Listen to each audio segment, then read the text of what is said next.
Hello friends, ఇవాళ మన ఛానల్లో కేవలం 5 నిమిషాల్లో ఇంట్లో కూరగాయలు ఏమీ లేనప్పుడు జస్ట్ ఉల్లిపాయలతో చాలా రుచికరమైన కమ్మని ఆనియన్ మసాలా రైస్ ఎలా చేయాలో చూసేద్దాం. ఈ masala rice, onion masala rice lunch box కూడా చాలా బాగుంటుంది. అలాగే ఈ రైస్ను మనము మిగిలిపోయిన అన్నంతో కూడా తయారు చేసుకోవచ్చు. ఇంకెందుకు లేటు, మన ప్రాసెస్లోకి వెళ్ళిపోదాం.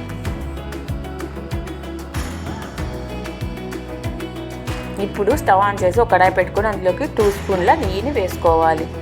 మీరు నెయ్యికి బదులు ఆయిల్ కూడా వాడుకోవచ్చు. ఇప్పుడు నెయ్యి హీట్ అయిన తర్వాత కొంచెం జీలకర్ర వేసుకుందాం. ఇప్పుడు జీలకర్రని వేగనిద్దాం.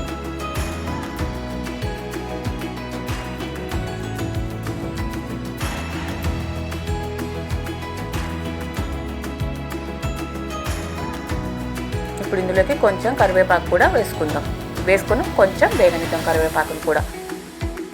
ఇప్పుడు ఇందులోకి కట్ చేసి పెట్టుకున్న పచ్చిమిర్చి కూడా వేసుకుందాం. ఇప్పుడు ఇందులోకి ఉల్లిపాయలను వేసుకుందాం.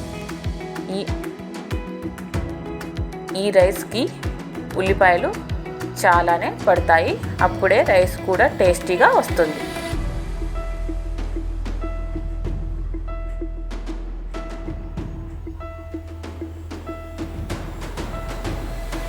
ఇప్పుడు ఇందులోకి టేస్ట్ చేసిన సాల్ట్ కూడా వేసుకుందాం. ఒకసారి కలుపుకుందాం.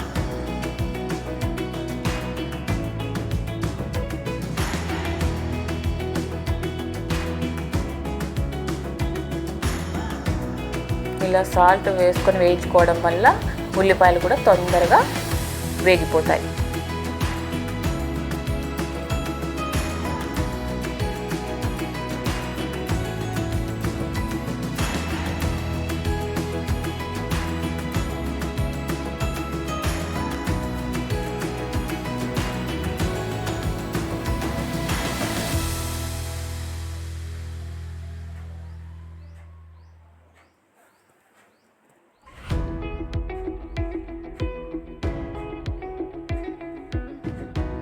ఇప్పుడు మూత పెట్టి కొంచెం సేపు మగ్గనిద్దాం. చూద్దామా, మూత పెట్టి చూద్దాం. ఆనియన్స్ కొంచెం వేగిపోయాయి, కొంచెం కలర్ కూడా చేంజ్ అయ్యాయి.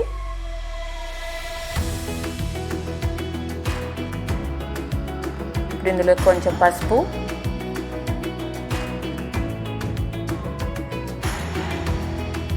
ఒక టీ స్పూన్ కారం,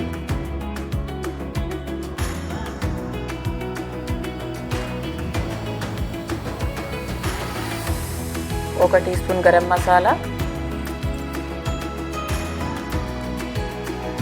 ఒక టీ స్పూన్ ధనియాల పొడి వేసుకొని ఒకసారి మంచిగా కలుపుకుందాం.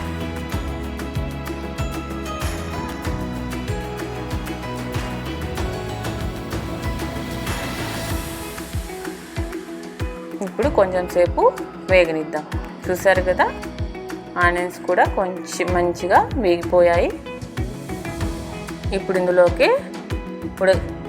బాయిల్ చేసి పెట్టుకున్న రైస్ని వేసుకుందాం. మీరు ఈ రైస్ని మీరు మిగిలిపోయిన అన్నంతో కూడా చేసుకోవచ్చు.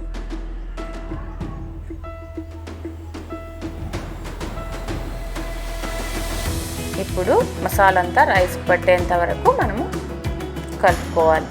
చూసారు కదా, మంచి కలర్ వచ్చేసింది. ఇప్పుడు ఇందులోకి ఫైనల్గా కొంచెం కొత్తిమీర కూడా వేసేసుకుందాం.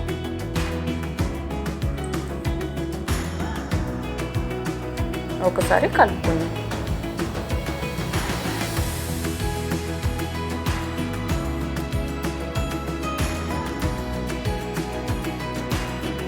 అంతే అండి, ఆనియన్ మసాలా రైస్ తయారైపోయింది. మీరు ట్రై చేసి ఎలా వచ్చిందో నాకు కామెంట్ చేయండి, షేర్ చేయండి, సబ్స్క్రైబ్ కూడా చేసుకోండి. Okay, bye bye.